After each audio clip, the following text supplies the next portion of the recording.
the dirt. The One That Got Away is kind of a bittersweet song. It's a song about the one that got away. You know, I think that a lot of people relate to it. Especially like if you're a Facebook fan. People will Facebook you from your past, you know? They'll creep up on you. They'll find you. And all of a sudden you're looking through their pictures and you're like, oh my God, we were supposed to get married. Or like, those kids were supposed to be mine. And it's like this weird thing. Or, you know, when you're young and you promise the world to that other person and it just doesn't work out. It's sad. Sometimes it's for the best, but in some ways you're like, oh yeah, the one that got away. I got the one. I don't need one to get away. But yeah, I'm friends with, you know, a lot of my exes, and especially I was just talking to one of my first boyfriend. I ended up, when I was 17, I ended up like 2 years ago hiring him to play guitar in my band. But it's one of those things now where it's like, we dated? Really? You're like my brother. E.T. is a song about out-of-this-world love. It's just an idea.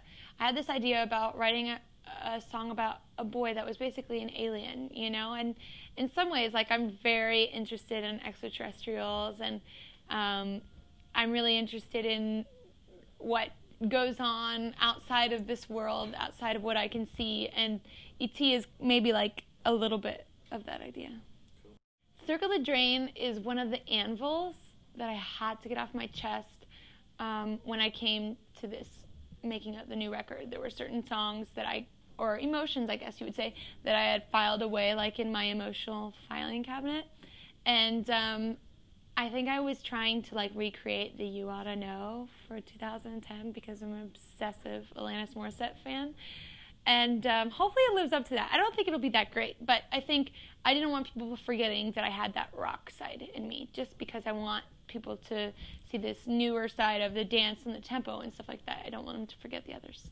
Pearl is a song I had to write personally because I felt like after writing it, I was kind of like healed in that little part of my emotional heart. And it's just a song about people that get into situations that are strong and confident and never think they're going to change and never think that someone is going to ask them to change. It talks about this person that was a pearl and became a shell of themselves. And hopefully, if, like, you know, people in relationships, girls especially, they hear this song, they can know that, like, they don't have to do that in order to be loved. Hummingbird Heartbeat is a wonderful way to just sing about love, because I was actually inspired by a real hummingbird, and I was just watching it as it was having a little lunch with the flowers, and I said to myself, oh, hummingbird heartbeats, hummingbird heart. How fast does a hummingbird's heartbeat beat? That could be a good, you know, a metaphor, analogy, whatever, you know. It could be perfect for a song idea and sounds so good together, Hummingbird Heartbeat. And it's just a song about, you know, someone that makes your heart beat fast.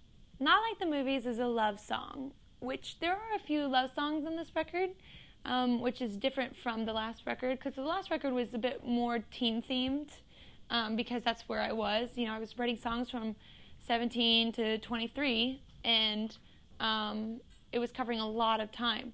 This record I made in 6 months, and so it's a very present Katy. You know, it's exactly where I am emotionally, I think, and the thoughts that are going through my head and the stuff that I'm dealing with. And Not Like the Movies is just a love song talking about how I really believe you should wait for that person that makes you feel cinematic and magical, because I think that it exists. I think that is like my only way I can really truthfully, you know, put my, you know, heart on my sleeve is through my songs.